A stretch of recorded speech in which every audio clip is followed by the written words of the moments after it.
Normans. Okay guys, so we're going to look at question 4 on the Norman paper. Now we know that this is definitely going to be to do with the Battle of Hastings. So here's an example question that we've come up with. Skill was the main reason for the outcome of battles in this period. How far does a study of the Battle of Hastings support this statement? Explain your answer. You should refer to Hastings and your contextual knowledge. This question's worth 16 marks, so it's really important we get it right. So a quick recap of the actual site itself. First of all, we've got the hill. Okay, later called Senlac Hill. Remember, that means Lake of Blood. Now, either side of the hill, there is some marshland. At the top of the hill was Harold Godwinson. That's Harold with an O. And he had one line of soldiers called the Third. And then in front of them, the housecarls forming a shield wall. Now, William's forces were divided into 3. In the middle, the Normans.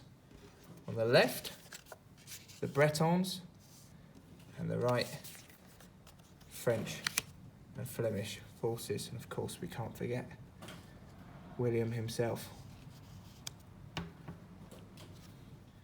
William ordered his men in 3 lines, with the archers at the front, foot soldiers in the middle, and the cavalry, so the men on horses, behind.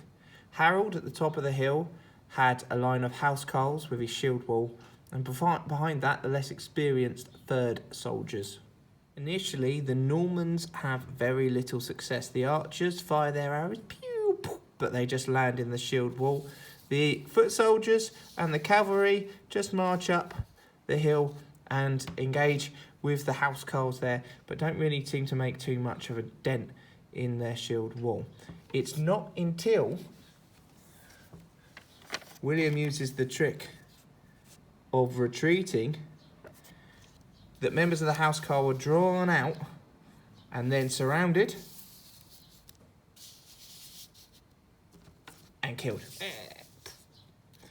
And eventually the shield wall is so weakened that the Normans can go up the hill and eventually some break through and kill Harold. This scene here from the Bayeux Tapestry shows us that final moment, with Harold being killed, possibly by an arrow to the eye, or possibly being this figure here being struck down by a Norman knight. So let's look at how we'll answer this question. First of all, in terms of structure, we want to have an introduction. Then we've been given the aspect of skill, so we'll talk about that. Then other factors that we will need to consider: luck, preparation, and then finally a conclusion. So that's our structure. Okay, perhaps if I put it like this in a list, I'll make a little bit more sense for you guys. Okay, so introduction, then we'll talk about why skill or leadership led to William winning the battle, why luck was important, why preparation was important, and then a conclusion. So let's look what we'll talk about in these different sections. One reason why skill or leadership led to William's victory can be seen in this image here taken from the Bayeux Tapestry. Here we can see William lifting up his helmet, and the men around him are pointing at his face. He's pointing at his face.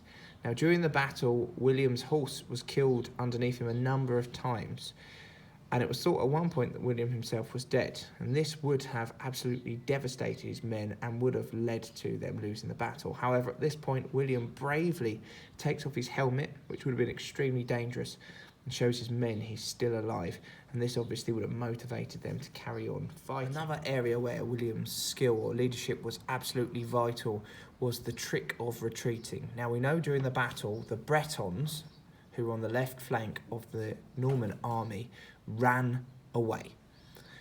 William quickly races behind his men and encourages them to turn around and start fighting again. Now, we believe that William then uses this tactic to draw housecarls out of the Anglo-Saxon shield wall. So they go up and fight them, pretend to run away. Housecarls run after them, and the housecarls, remember, who are on foot, are quite slow. They're quickly surrounded by William's cavalry and cut down.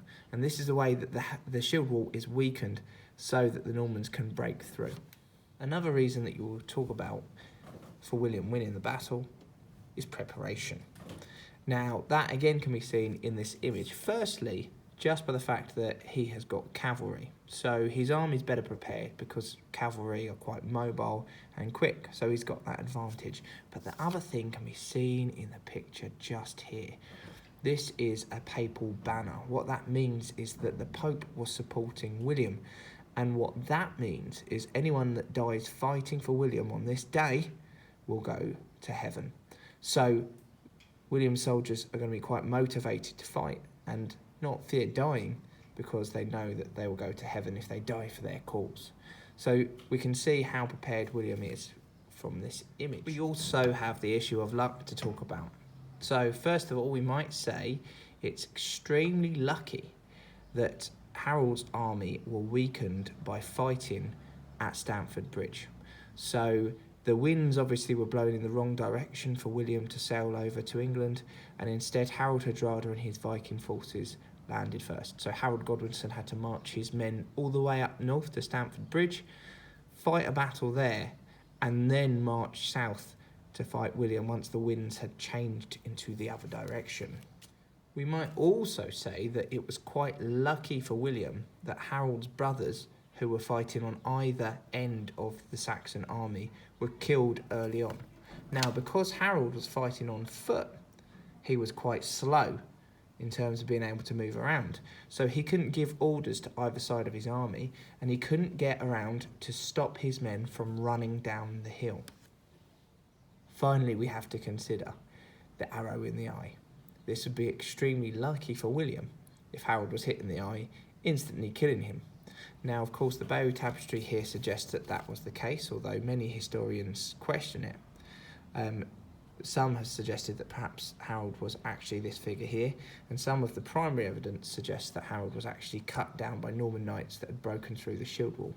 But either way, if he was hit in the eye with an arrow, we'd have to say that that was an amazing stroke of luck for William there.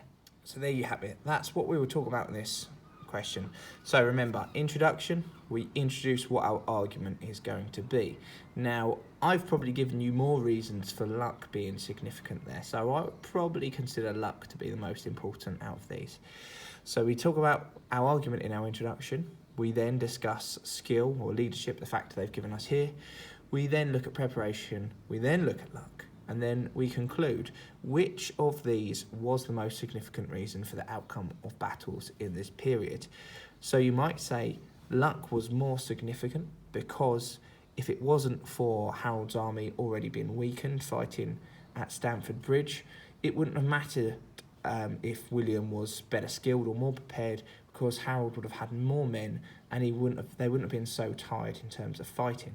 Remember, you've got to make sure you're comparing the different reasons when you're making your judgment in the conclusion. Now, the final question that you actually get on your exam paper could focus on any of these areas, but you're going to talk about all of this stuff in it. So you can prepare and plan for whatever kind of option comes up in the final exam. Good luck, gang.